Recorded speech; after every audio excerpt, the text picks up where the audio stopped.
These are your comrades. These are the ones that fight with you in the trenches and also enjoy with you outside the trenches. Have recreation with you outside the trenches. But it's something about the trenches. That's why I refer to mine always as comrades. These are your comrades. You see your comrade going through some things. Come on. Pat him, her on the back. Give him an encouragement. I don't know. Show him a funny video, something. Because we all need it. Oh my goodness, we all need it.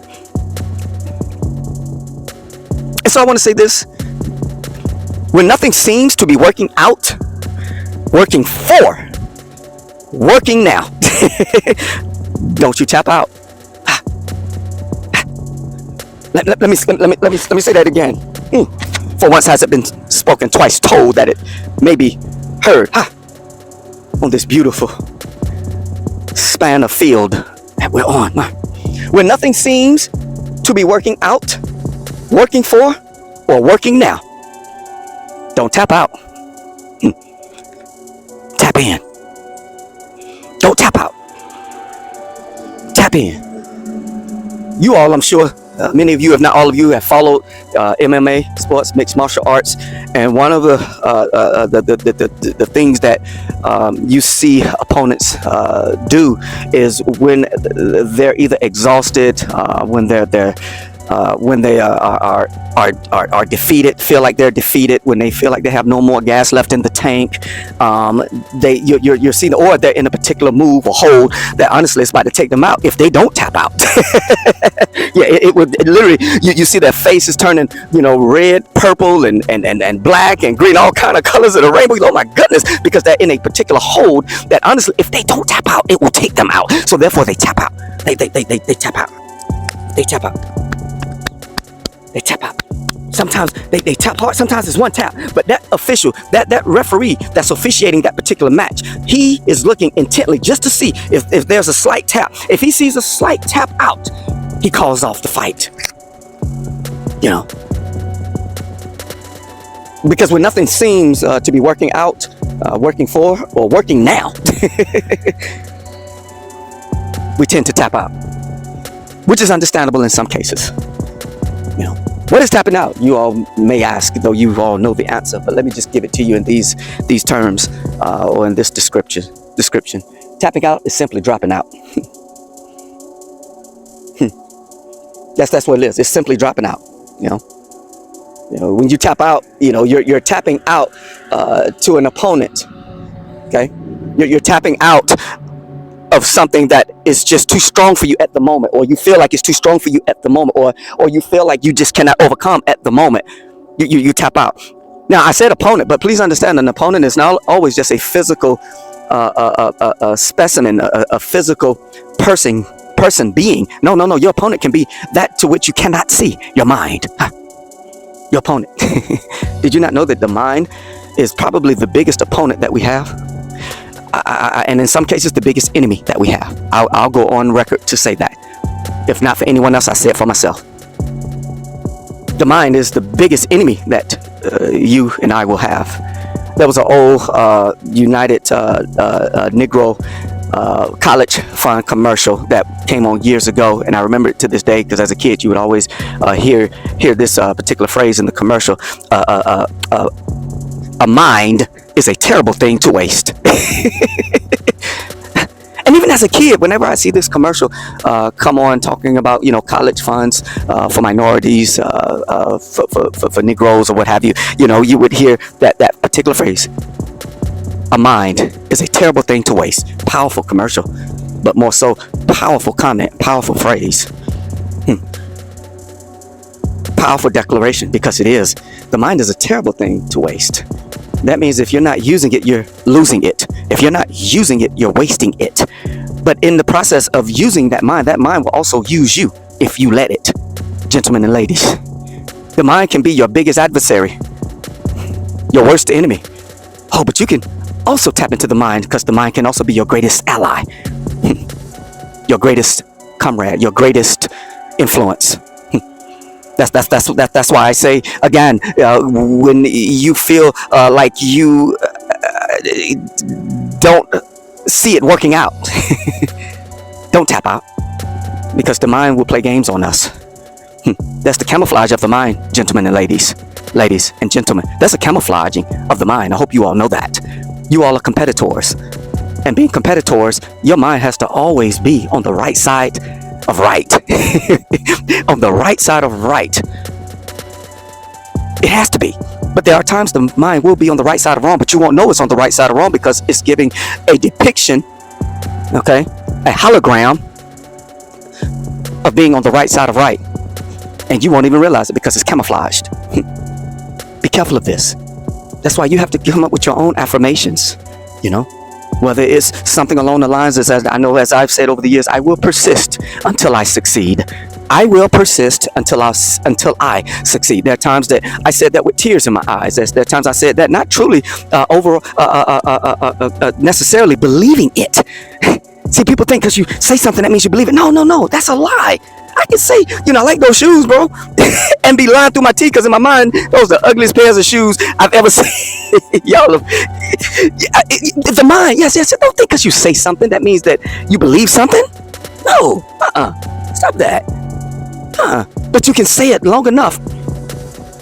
If you say it long enough, you can actually start to believe it whole enough. I'll say that again. For once that's been spoken, twice told, that it may be heard. If you say it long enough, you will eventually believe it to be whole enough, thus making it whole, meaning complete. Now you're starting to believe it because you keep saying it. And please understand, this is not positive, you know, Paul up here, positive Patty. No. You can say something over and over again, believing it enough to where you start to see it enough, to where you start to believe it enough, and therefore start to do it enough that may not be on the positive side of right. Thus, the mind is a camouflage. The mind can fool you. Our thoughts can fool us, can camouflage themselves in the form of something that we need, that we feel like is benefiting us for the greater good, but in actuality, it is not. Oh, you're not good. And some people use that as fuel. I know I have.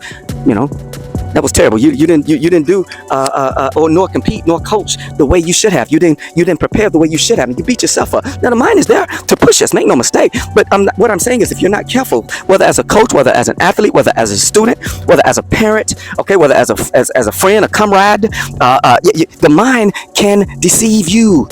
It can pose itself as something you think is beneficial, but it's not.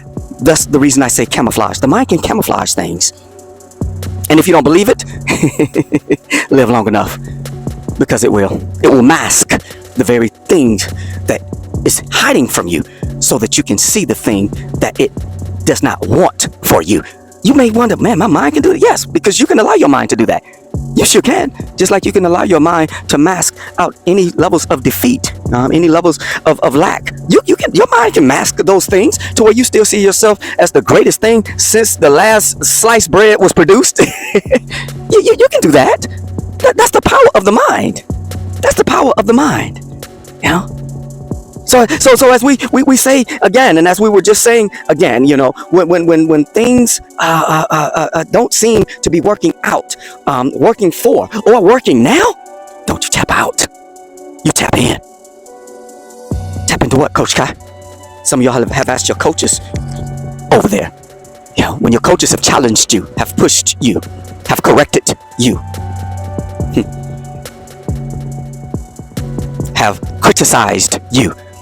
Coach, what do I need to do? What do I need to do? What you're doing, gentlemen and ladies and gentlemen, you're tapping in to what your coaches are presenting to you, because they've been here way longer than you.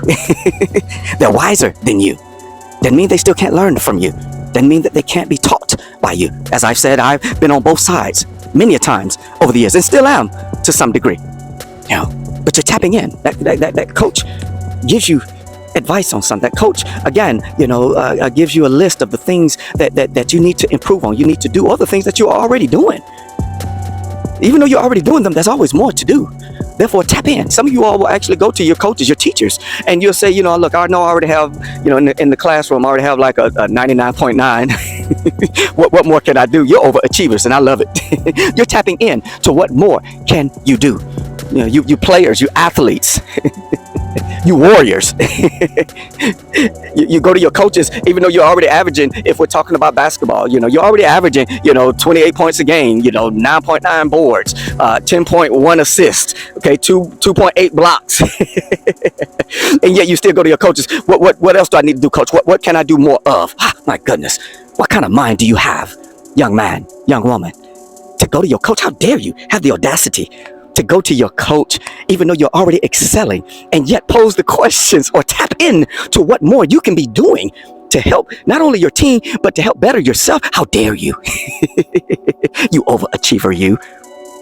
You overachiever, and you're not trying to brown nose. I'm sorry, y'all probably don't know what that is. Brown nosing this means you're just trying to get on the coach's good side. I'm not talking about that. That's called brown nose. I mean, your nose is all up his or her, you know what? That okay. Yeah, I'm not talking about that. You're literally tapping in because you want more. You want in. So, what other secrets, disciplines, therefore lieth for the performance of your part? So don't tap out when nothing seems to be working out. Nothing that you're working for seems to work, and anything that you're working out or working for seems to be working now. Don't tap out. Don't tap out. Don't tap out. You know, when you feel the moment, only for the moment. When you feel the moment, only for the moment. Don't tap out. See, a moment is a momentary thing. It's a momentary thing, meaning it's fleeting. It's just for a short time, temporary, if you want to say that.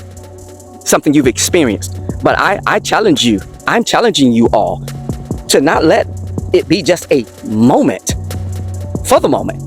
Yeah. But let that moment, let the mind convince you. Therefore, giving you the power to convince your mind, this is not just for the moment. I'm not just feeling the moment for the moment. You lost in a championship game. Maybe you missed the last shot free throw. Maybe you dropped a pass in football that would have won the game. Maybe you threw an INT, an interception as a quarterback that lost the game. You know, that moment hurts. And you know what we tend to say to ourselves? No, once the smoke somewhat settles, you know, we tend to say, man, I'm going to work so darn hard. This will never, ever happen like this again. I'm going to train even harder. I'm going to study even the harder. I'm going to sacrifice even the harder to make sure I never drop another pass. I never miss another free throw. I never miss this ability or this strike at the upper left corner of the goal, soccer goal or hockey goal. I'm going to make sure that I am better than I was last year, or will be better than I am based on this year going forward. That's when you feel the moment, for the moment. But what I'm challenging you all in, and what your coaches are challenging you all in, is don't just feel the moment for the moment. Feel the moment for a lifetime. Yeah, feel the moment, not just for the moment. Feel it for a lifetime. It's good to feel the moment for the moment, as long as after you feel that moment for that moment, the next chapter is ongoing now for a lifetime, because it triggered what you felt last year, this year, 2 years ago.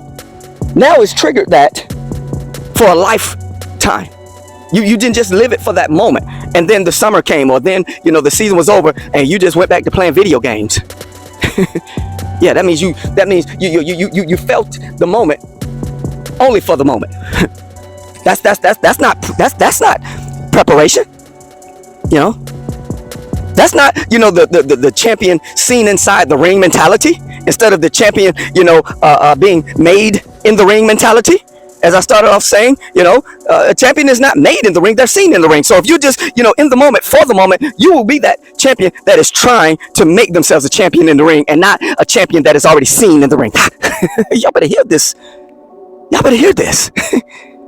Yes, that's why I told you these words were going to stab. They were going to go deep. They were going to prick some pockets of energy that have been lying dormant forever. You may not want to see me again. That's fine. Even after this, you may not want to reach out to me. That's fine. I'm used to it. But what I do, I thank God for the ability to do, as I've done for years, and even still do for myself. I don't always pass these tests with myself. Understand that, ladies and gentlemen. That's one thing that made me so transparent, is I would confess things that I struggle with after, you know, telling my teams, you know, what they needed to focus on, what they needed to overcome, when I myself may not have been overcoming it. I had to confess it didn't feel right. That's called, you know, a contradiction. You're saying one thing but doing another. or you're saying one thing and not doing that thing.